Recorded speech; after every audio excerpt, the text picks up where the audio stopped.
Convido os irmãos a abrir a palavra do Senhor, livro de Marcos, no capítulo 15. Hoje, com a ajuda do Senhor, nós vamos ver que nós fomos salvos pela graça, mas que não foi de graça. Pelo contrário, foi pago um alto preço na cruz. Diz assim: E constrangeram um certo Simão Cireneu, pai de Alexandre e de Rufo, que por ali passava, vindo do campo, a que levasse a cruz. E levaram-no ao lugar do Gólgota, que se traduz por lugar da caveira. E deram-lhe de beber vinho com mirra, mas ele não tomou. Versículo 24. E havendo crucificado, repartiram suas vestes, lançando sobre elas sortes para saber que cada um levaria. E era a hora terceira, e o crucificaram. E por cima dele estava escrita a sua acusação, Rei dos Judeus. E crucificaram com ele 2 salteadores, um à sua direita e o outro à sua esquerda. E cumprindo-se a escritura que diz que com maus feitores foi contado. E aos que passavam blasfemavam dele, meneando as suas cabeças, dizendo: Ah, tu que derrubas o templo e em 3 dias edifica, salva-te a ti mesmo e desce da cruz. E da mesma maneira também os principais dos sacerdotes com os escribas diziam uns aos outros zombando: Salvou os outros e não pode salvar a si mesmo. O Cristo, o Rei de Israel, desça agora da cruz para que vejamos e acreditemos. Também os que com ele estavam crucificados o injuriavam. E, chegada a hora sexta, houve trevas sobre toda a terra até a hora nona. E a hora nona, Jesus clamou com grande voz, dizendo: Eloi, Eloi, lama sabachthani, que traduzido é: Deus meu, por que me desamparaste? E alguns que estavam ali, ouvindo isso, diziam: Eis que chama por Elias. E um deles correu a embeber uma esponja em vinagre e, pondo-a numa cana, deu-lhe a beber, dizendo: Deixai, vejamos se virá Elias tirá-lo. E Jesus, dando um grande brado, expirou, e o véu do templo se rasgou em 2 de alto a baixo, e o centurião que estava de frente dele, vendo que assim clamava, expirara, dizendo: verdadeiramente este era o Filho de Deus. Amém? Meus irmãos, o Senhor Jesus, ele sofreu muito, mas ele não sofreu somente quando chegou na cruz, ele sofreu bem antes, a começar a humilhação dele em se despir de sua glória, sendo rei, se transformando em servo. E depois, quando ele suou sangue no Getsemane, no Sinédrio, ele foi acusado falsamente, no pretório, ele foi açoitado, e no Calvário, ele foi pregado em uma cruz. Então, hoje nós vamos estudar essa jornada de Jesus ao Calvário. E gostaria de começar com uma curiosidade histórica. Eu compartilhei ele na tela. Alguém está conseguindo... Tá todo mundo conseguindo ver? Olhando aí para o celular ou para o computador? Ver uma imagem? Amém. Então, esse portão aqui, ele é chamado Portão Dourado. Ele dava para o templo. Ele é do século XVI, mas segue os mesmos contornos do tempo de Jesus. E logo aqui, de frente para esse portão, tem um monte chamado o Monte das Oliveiras. Diversos aspectos da vida de Jesus ocorreu nesse Monte das Oliveiras. Por exemplo, a entrada triunfal, que vamos ver aqui, descrita em Mateus 11, por exemplo, ocorreu a partir desse monte. O sermão profético, em Mateus 24, o Senhor pregou nesse monte. A oração de Getsemane foi no pé desse monte, porque o jardim do Getsemane é no pé do Monte das Oliveiras. A prisão de Jesus foi nesse monte que Judas foi até lá para beijar Jesus e trair ele. Foi preso ali.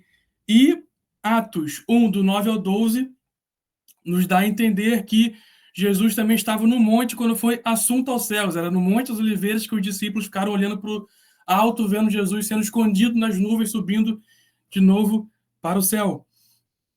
E Marcos, no capítulo 11, versículo 1 a 2, vai dizer que Jesus estava nesse Monte das Oliveiras. Ele enviou os seus discípulos para uma aldeia e lá nessa aldeia encontrar um jumentinho sobre o qual ainda não tinha montado nenhum homem, para soltar e trazer. Então os discípulos levam o jumentinho para esse monte, que era onde Jesus estava. Jesus, ele sobe no monte, então ele faz a chamada entrada triunfal. Então ele sobe no monte, ele passa por esse vale aqui, ó, não sei se vai dar para ver, mas tem hoje em dia tem até uma rua aqui, né? Onde passa bastante carro, ele desce esse vale com o jumentinho, ele sobe essa montanha e faz a entrada triunfal nesse portão aqui, que hoje está fechado, mas antes era aberto. E o interessante que eu queria citar sobre esse portão, de quando começa a entrada, essa entrada triunfal ocorreu cerca de 4 dias antes de Jesus ser crucificado. Então, comecei por aqui porque é a partir daqui começa a jornada de Jesus ao Calvário. Em Ezequiel 44, versículo 1 a 2, fala assim: então o homem me levou de volta à porta externa no santuário, de que dava para o oriente, e ela estava fechada. O Senhor me disse: esta porta permanecerá fechada, não será aberta. Ninguém entrará por ela, porque o Senhor, o Deus de Israel, entrou por ela. Por isso ela deverá permanecer fechada. Ou seja, o Senhor levou Ezequiel em espírito para frente desse portão, e o Ezequiel ele viu o portão fechado. E o Senhor falou: o portão está fechado porque o Messias passou aí. E o interessante é que os muçulmanos, sabendo dessa profecia, anos depois de Cristo, o que eles pensaram? Poxa, se o Messias vai passar por aqui, vamos fechar essa porta. Se a gente fechar essa porta, o Messias nunca vai conseguir passar. E eles ainda fazem um cemitério na frente da porta. Não sei se vai dar para ver, está vendo a perspectiva de um cemitério aqui, correto? Só que os muçulmanos não sabiam que o Messias já havia passado por essa porta, já havia feito a entrada triunfal rumo ao Calvário para a salvação da humanidade. E não sabiam que, tentando atrapalhar o Messias, eles estavam, na verdade, cumprindo uma profecia de Ezequiel que o portão permaneceria fechado até que Jesus viesse. Então, ele entra em Jerusalém, na entrada triunfal, acontece uma série de coisas. Fazendo uma contextualização, isso que eu citei da entrada triunfal foi em Marcos 11, aconteceu uma série de coisas, mas quando chega no capítulo 14 de Marcos, contextualizando, do versículo 1 ao 2, acontece a conspiração contra Jesus, versículo 3 ao 9, a mulher unge Jesus em Betânia, Betânia era logo ali do lado de Jerusalém, né, pertinho. Versículo 10 a 11, Judas concorda em trair Jesus por 30 peças de prata. Versículo 12 a 23, ocorre os preparativos e a realização da última ceia. E finalmente, do versículo 32 ao 42, ocorre a famosa oração do Getsêmani. Nessa oração, Marcos vai descrever que Jesus diz estar com a sua alma profundamente triste. Ele pede ao Pai que afaste dele esse cálice da crucificação, mas aceita a vontade do Pai. Então, já ali no Getsêmani, já começou algo na mente, no coração de Jesus, um sofrimento, sabendo o que aconteceria, sabendo tudo que ele passaria e que a comunhão eterna dele com o Pai seria quebrada, de modo que Lucas, no capítulo 22, vai dizer que Jesus suou sangue. O interessante é que o Lucas foi o único que disse isso, porque Lucas ele era médico. Então ele é o único a dizer que Jesus chegou a suar sangue. E essa questão de suar sangue, quem pode acompanhar aí no slide, é um evento que a ciência chama de hematidrose. A hematidrose é uma doença rara, descrita por um sangramento espontâneo através da pele, que ela costuma cessar em alguns minutos, mas ela não tem causas bem estabelecidas, porém os fatores estão diretamente ligados a estresse, exercício físico constante e ansiedade. Então, no caso aí da imagem que eu estou mostrando, acredito que todos estejam conseguindo acompanhar, Essa menina aí, ela tem essa condição rara, ela transpira sangue, enquanto tem dor de cabeça. Então, você vê o rosto dela todo ensanguentado, né? Saindo o sangue dela. Então, você imagina, meu irmão, já o quanto que Jesus estava sofrendo no seu emocional, antes mesmo de começar a dor física.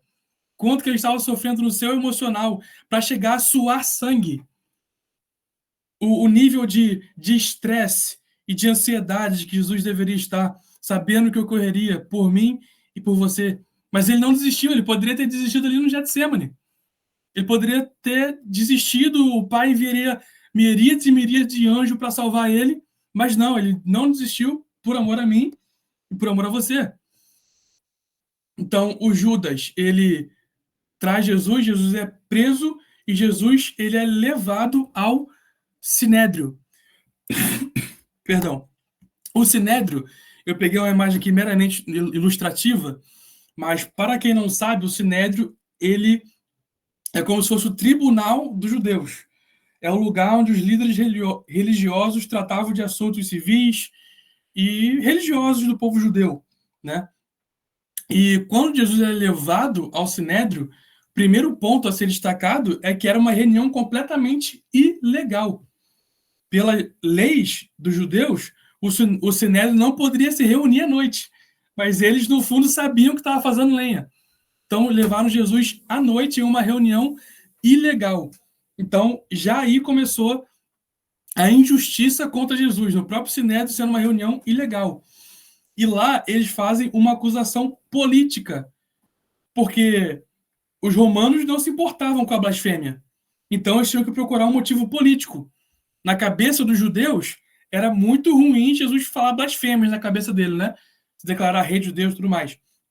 Então o que que os fariseus e a turma do Sinédrio pensa? Vamos acusar ele de ser rei dos judeus, que vão ter que matar ele.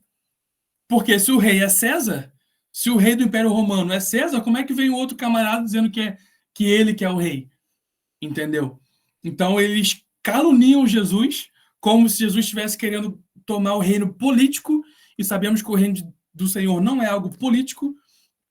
Caluniam com uma falsa acusação e levam, no versículo 43 ao 65 de Marcos, Jesus é levado para o pretório, que é basicamente a mesma coisa, só que dos romanos, né? Como se fosse o tribunal dos romanos. E lá os judeus acusam Jesus diante de Pilatos de ser malfeitor, mas nós sabemos que Jesus andava por aí, para um lado e para o outro, fazendo bem, ou seja, caluniando Jesus, acusam ele de insubordinação, de agitador do povo, de blasfemo, e acusaram ele de querer um trono. E Pilatos ele pergunta para ele, no capítulo 15, tu é o rei dos judeus? E Jesus responde, tu disseste, você que está dizendo. Você que está dizendo isso aí, entendeu? Então, Pilatos chama Barrabás, no capítulo 15 já. Ele pergunta, quereis que você soltem o rei dos judeus?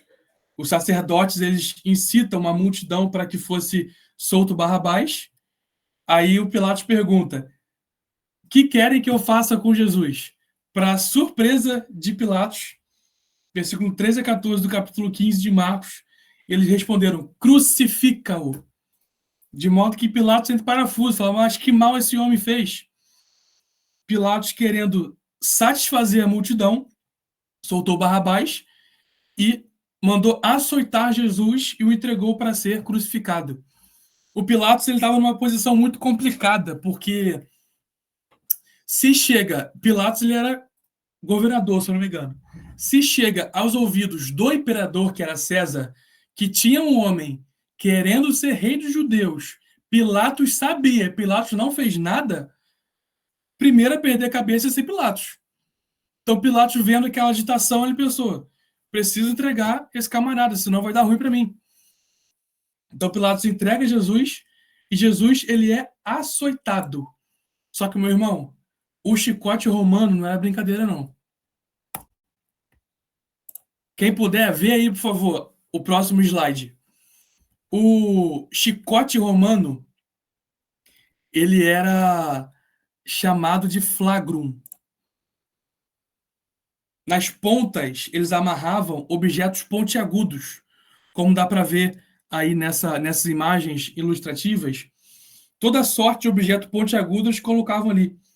Dá para ver pedaços de osso, colocavam algumas bolinhas de ferro, colocavam metais, né? E por causa desses objetos, a pessoa ela tinha pele dilacerada. Tinha casos que arrancava a pele, podendo chegar até os músculos. Você imagina alguém pegando um chicote desse aí e dando nas suas costas? O estrago que não ia fazer, principalmente se for chicoteando sucessivamente, o estrago que não ia fazer. Então, o chicote na qual Jesus não foi açoitado não foi um chicote qualquer, somente um barbante para dar nas costas da pessoa, não. E eu separei essas cenas do filme A Paixão de Cristo. Eu acredito que todos já tenham visto esse filme, mas caso alguém não viu, eu recomendo. Isso aí é um exemplo de como que a pessoa ficava. O réu era amarrado, dobrado, de modo que as costas ficavam completamente expostas. Alguns chegavam a desmaiar ou até mesmo morria durante o açoite. Outros ficavam loucos. E foi isso que fizeram com Jesus. Para que hoje eu e você possamos estar numa reunião de estudo da palavra, possamos hoje cultuar o Senhor e possamos hoje ter a vida eterna. Meu irmão, quando a pessoa era chicoteada por um chicote romano, parecia que tinha sido uma fera selvagem. Você não sabia se era uma fera selvagem ou o que tinha sido que deixava a pessoa tão ferida. E Jesus, sendo completamente inocente, teve que passar por isso, por mim e por você. Por mim e por você.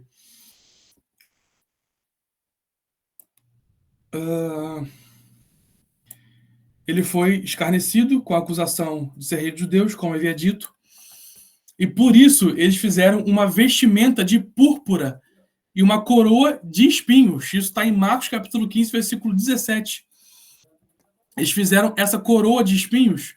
Eu peguei aqui também imagens ilustrativas e nós não sabemos qual espinho que era, a palavra não deixa bem explícita de qual árvore foi feita os espinhos, mas, meu irmão, te falar, espinho é espinho. Espinho é espinho. Como eu coloquei em Mateus 27, vai dizer que quando eles fizeram essa coroa de espinhos, eles colocaram na cabeça de Jesus e eles batiam com uma cana na cabeça de Jesus que estava com a coroa. Então, provavelmente aquela coroa de espinhos entrou na carne de Jesus. Você imagina a dor daquilo entrando na cabeça de Jesus, sabe? E isso também tem significado. Porque quando você vai lá para Gênesis 3, vai dizer que a terra passou a produzir espinhos. Quando entra o pecado no mundo, aí que a terra passou a produzir espinhos. Então, o espinho é um símbolo da maldição da terra. Então, a coroa de espinhos retrata Jesus carregando sobre si a maldição da terra.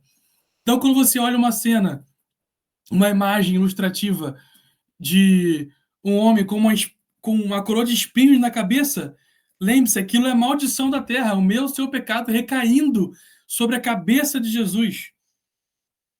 Por mim e por você.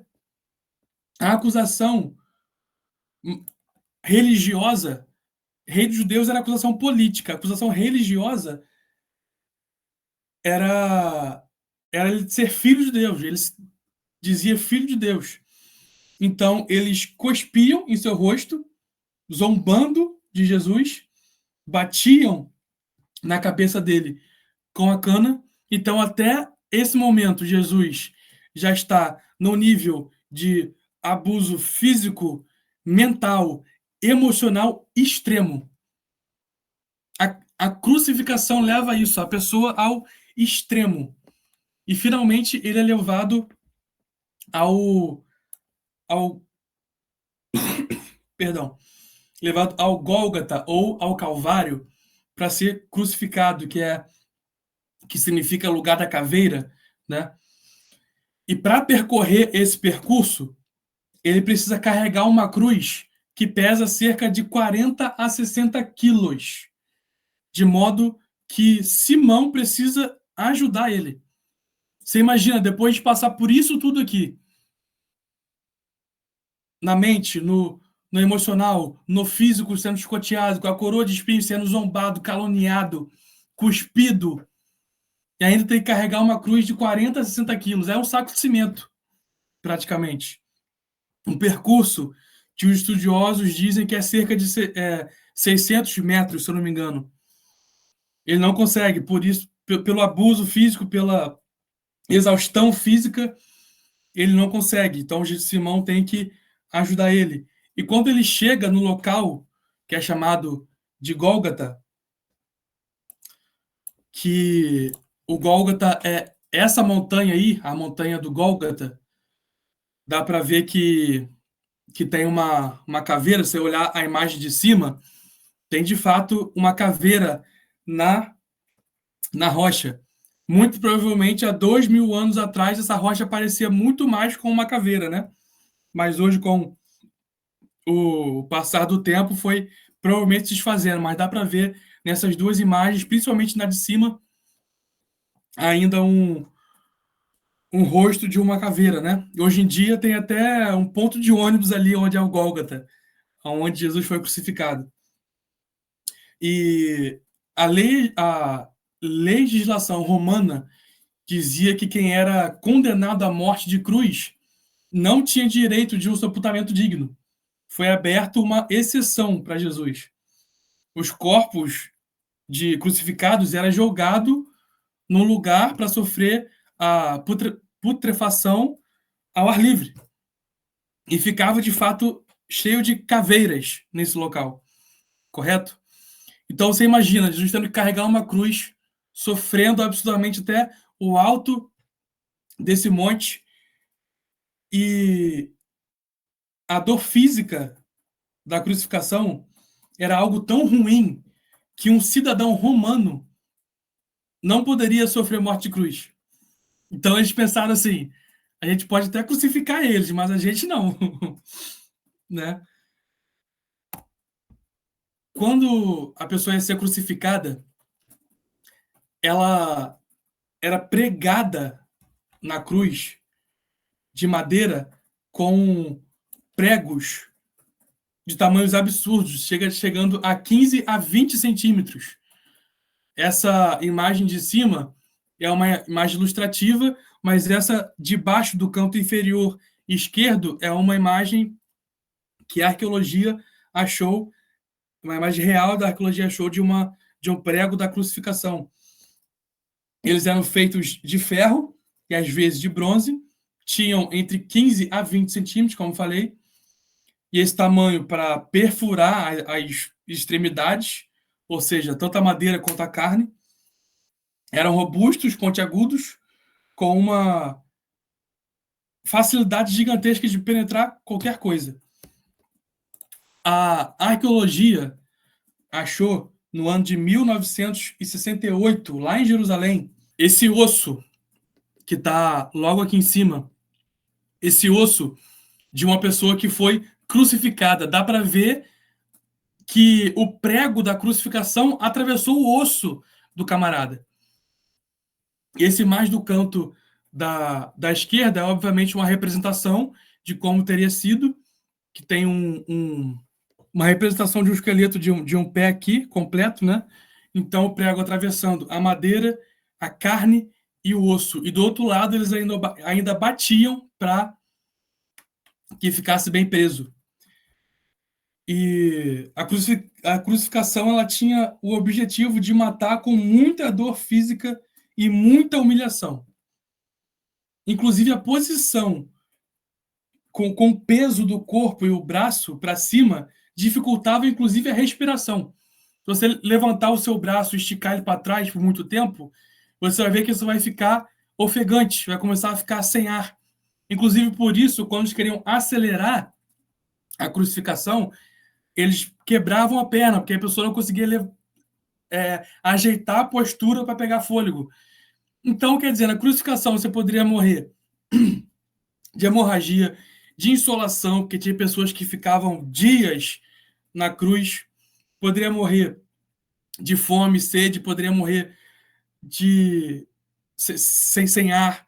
Então tinha diversos modos que você poderia morrer quando era crucificado. E meu irmão, Jesus passou tudo isso por mim e por você.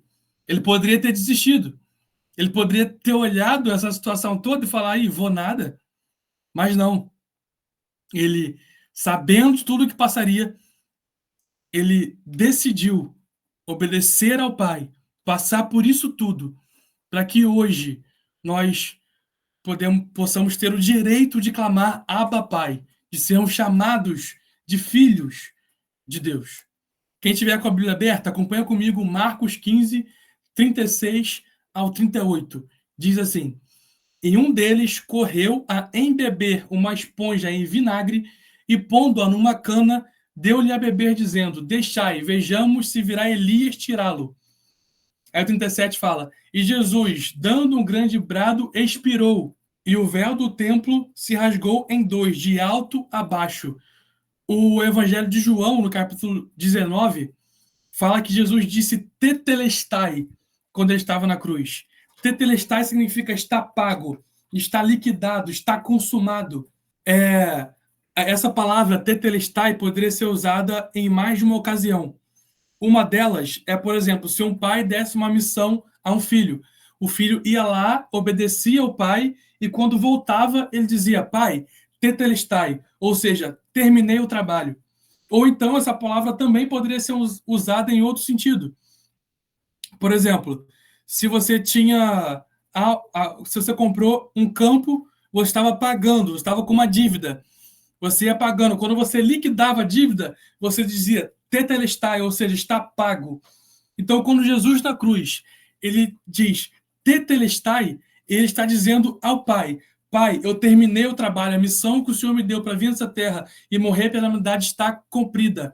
Ao mesmo tempo, ele está dizendo para mim e para você, vocês não devem mais nada.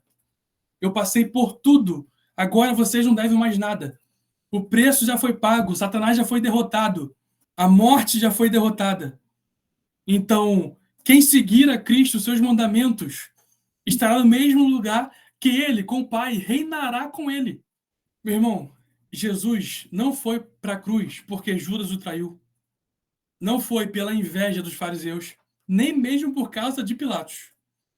Ele vai porque o Pai o entregou pelos nossos pecados.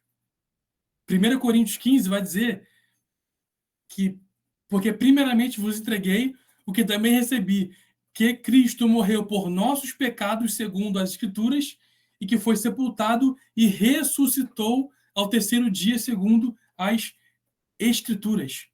Ou seja, ele morreu por nossos pecados, ressuscitou ao terceiro dia. E como você se sente sobre a sua própria caminhada de fé? Visto o sacrifício de Cristo na cruz, quais sacrifícios você está disposto a fazer por ele? Eu estou disposto a fazer por ele? O texto que nós lemos diz que o véu do templo foi rasgado. Ou seja, nós temos acesso a Deus. Eu te pergunto, como tem sido o seu relacionamento com Deus? O que tem te separado de Deus? Que antes o que separava de Deus era o véu do templo. Só que esse véu do templo já foi rasgado por um alto preço. Mas hoje em dia, às vezes eu e você colocamos algo no meio entre nós e Deus.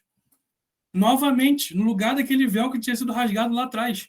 É o que está te separando de Deus? Será que Jesus passou por isso tudo para que hoje nós pudéssemos ter acesso ao Pai, ter um relacionamento com Deus, somente para que nós viemos passar o dia inteiro, a semana inteira, sem nem lembrar dele? são coisas a se refletir. Uma outra coisa, você tem compartilhado o sacrifício de Cristo na cruz para outros? Será que ele precisou passar por isso tudo para que nós não venhamos abrir a nossa boca para falar do sacrifício dele na cruz? Sabe? São questões que nós devemos nos questionar, refletir sobre a nossa própria caminhada, sabe? E, enfim, quando terminou o sábado, Maria Madalena, Salomé e Maria, mãe de Tiago, foram ungir o corpo de Jesus. Olha o que a palavra fala. Quem está com a Bíblia aberta, acompanha comigo. Marcos 16, do 5 ao 6. Fala assim: entrando no sepulcro, viram um jovem vestido de roupas brancas, assentado à direita, e ficaram amedrontadas. Versículo 6. Não tenham medo, disse ele. Vocês estão procurando Jesus, o Nazareno, que foi crucificado. Ele ressuscitou. Não está aqui. Veja o lugar onde ele havia posto. Meu irmão, Jesus, ele venceu a morte. Ele passou por isso tudo. Ficou 3 dias fora, mas ele ressuscitou. Ele está vivo hoje. Hoje, ele não é mais um homem nu em uma cruz, todo ensanguentado, com uma coroa de espinho na cabeça. Não, hoje ele está sentado à destra de Deus. Um rei vitorioso, cumprindo a escritura, que diz: estragada foi a morte pela vitória. Está em Isaías 25, isso, se eu não me engano. E, para finalizar, Atos, capítulo 1, versículo 9, diz assim: e tendo dito isto, foi levado às alturas. Enquanto eles olhavam, e uma nuvem o encobriu da vista deles. E eles ficaram com os olhos fitos no céu, quando ele subia. De repente surgiram diante dele 2 homens vestidos de branco. Eles disseram: Galileus, por que vocês estão olhando para o céu? Olha só, este mesmo Jesus que dentre vocês foi levado ao céu, voltará da mesma forma que o viram subir. Então Jesus, ele veio nessa terra, passou 33 anos, morreu com uma morte dolorosa na cruz, porque a palavra fala: maldito todo aquele que foi levantado no madeiro, e ele fez maldição por nós. Mas ao terceiro dia, ele ressuscitou, ele foi assunto aos céus, e a palavra diz que ele voltará para buscar a sua igreja. Voltará para buscar uma igreja santa, uma igreja pura, uma igreja adornada, uma igreja que não ignora o sacrifício dele na cruz, que não ignora o seu Senhor, uma igreja que quer se santificar, que quer se afastar do pecado, sabendo que Jesus venceu a morte e que só há vida através de Jesus, que ele é o único caminho, ele é a única verdade, é a única vida, ele é o único que pode intermediar entre nós e Deus. Ele é tudo que nós temos, ele é nossa esperança, a palavra dele. E hoje, como eu disse, ele não está mais pregado numa cruz. Ele está no céu, à direita de Deus. Como a palavra fala: cabelos como a neve, voz como de trovão, os pés como de latão reluzente. É um Cristo completamente glorificado, vitorioso. E esse Cristo é o seu mestre, é o seu Senhor, é o meu Senhor. Então, reflita como está sendo a sua caminhada de fé, como você e eu estamos tratando Cristo, nos sacrificando por Ele, tendo em vista tudo que Ele passou por nós, para que hoje nós não venhamos perecer no inferno, mas possamos ter a vida eterna e passar a eternidade glorificando ao Pai, um ao lado do outro, para a honra e glória do Senhor. Amém? Que o Senhor nos abençoe por esse estudo.